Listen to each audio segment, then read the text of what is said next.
লগনো কৰি গ'ল তেওঁ যে নগোৱা লগনো কৰি গ'ল তেওঁ যে নগোৱা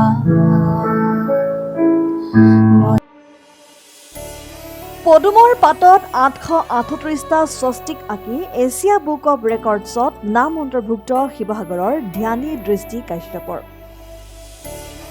শিৱসাগৰ চহৰৰ এগৰাকী ছাত্ৰীয়ে এক আনন্দৰ বতৰা কঢ়িয়াই আনিছে। হত্যা, ধৰ্ষণ, দুৰ্ঘটনা, দুৰ্নীতি আদি বিভিন্ন খবৰৰ বিপৰীতে এটা যোগাত্মক বাতৰিয়ে সমগ্ৰ শিৱসাগৰ চহৰখনক আনন্দৰ বন্যা বোৱাইছে। এগৰাকী ছাত্ৰীৰ খবৰ, যিগৰাকী ছাত্ৰীয়ে এক বিশেষ কামৰ জৰিয়তে এছিয়া বুক অৱ ৰেকৰ্ডত নিজৰ নাম সন্নিৱিষ্ট কৰিবলৈ সক্ষম হৈছে। ছাত্ৰীগৰাকীৰ নাম ধ্যানী দৃষ্টি কাশ্যপ। পদুমৰ পাতত 838টা স্বস্তিক চিহ্ন অংকন কৰি এছিয়া বুক অৱ ৰেকৰ্ডত স্থান লাভেৰে নিজৰ নাম সন্নিৱিষ্ট কৰিলে এইগৰাকী ছাত্ৰীয়ে। শিৱসাগৰৰ ধ্যানী নাজিৰাস্থিত দিল্লী পাব্লিক স্কুলৰ 9ম শ্ৰেণীৰ ছাত্ৰী। ছাত্ৰীগৰাকীৰ এনে সফলতাত অলেখ শুভকামনা জনাইছে দিখৌ পৰিয়া সন্মিলিত যুৱ সংঘ, বীণাপানী সংগীত মহাবিদ্যালয়ৰ লগতে শিৱসাগৰৰ বিভিন্ন দল সংগঠনে। লক্ষ্য উদ্দেশ্য যদি স্থিৰ হয় তেনে সফলতাই জীৱনক স্পৰ্শ কৰিবই। চেষ্টাৰ অসাধ্য একোৱেই নাই। এই আপ্ত বাক্যশাৰীকেই বাস্তৱায়িত কৰি তুলিলে শিৱসাগৰৰ এইগৰাকী মেধাৱী ছাত্ৰী ধ্যানী দৃষ্টিয়ে।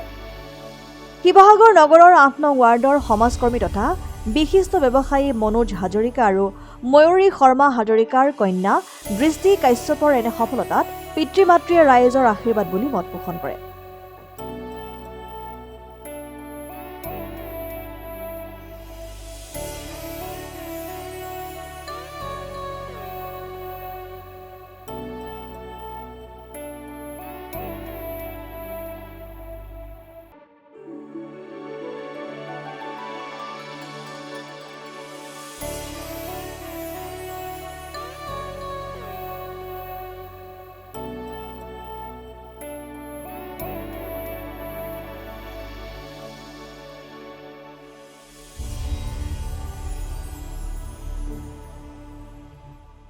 ধ্যানী দৃষ্টি কাশ্যপে এইবাৰ এছিয়া বুক অৱ ৰেকৰ্ডছত তাই নাম অন্তৰ্ভুক্ত কৰিবলৈ সক্ষম হৈছে। তাৰ বাবে আমি মাক দেউতাক হিচাপে গৌৰৱান্বিত, লগতে শিৱসাগৰবাসীৰ লগতে অসমৰ হৈ তাই এই গৌৰৱ কঢ়িয়াবলৈ সক্ষম হোৱাৰ কাৰণে আমি সকলোৰে ওচৰতে গৌৰৱান্বিত হৈছোঁ। আৰু তাইক লৈ আমি এইটোৱে সুখী যে তাই ইণ্ডিয়া বুক অৱ ৰেকৰ্ডছটো আগত কৰিছিলে, তাৰপিছত এতিয়া এছিয়া বুক অৱ ৰেকৰ্ড কৰিছে। পাছৰ পৰ্যায়ত তাই যিখিনি আগবাঢ়ি যাবলৈ চেষ্টা কৰি যাব সেইখিনিত আমি সহায় কৰি যাম আৰু যিমান পাৰোঁ চেষ্টা কৰিম যাতে তাই এই ক্ষেত্ৰত আগবাঢ়ি খুব সূক্ষ্মভাৱে যাতে তাই কামবিলাক কৰি যাব পাৰে, তাৰ বাবে আমি যিমান পাৰোঁ চেষ্টা কৰিম। নমস্কাৰ, মোৰ নাম ধ্যানী দৃষ্টি কাশ্যপ। মই শিৱসাগৰৰ বাসিন্দা। মই এছিয়া বুকৰ ৰেকৰ্ডছ পাবলৈ সক্ষম হৈছোঁ আৰু মই বনাইছিলোঁ পদুমৰ পাতৰ ওপৰত 838টা স্বাস্তিক, যাৰ কাৰণে মই এছিয়া বুকৰ ৰেকৰ্ডছত নিজৰ নাম ভৰাবলৈ সক্ষম হৈছোঁ। কোনে ক'লে তোমাক?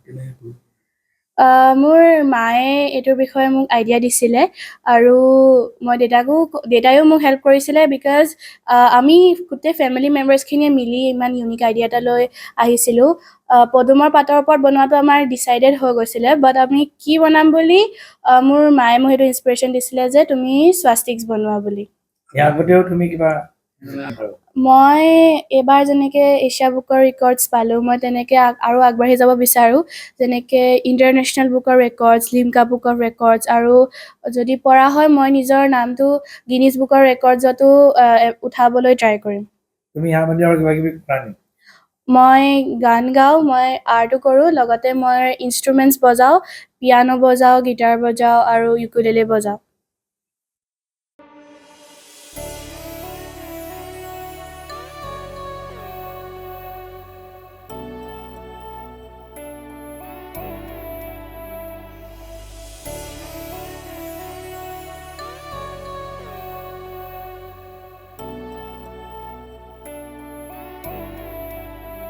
শিৱসাগৰৰ পৰা পৱন আগৰৱালৰ ৰিপৰ্ট, ডেম'ক্ৰেটিক আছাম।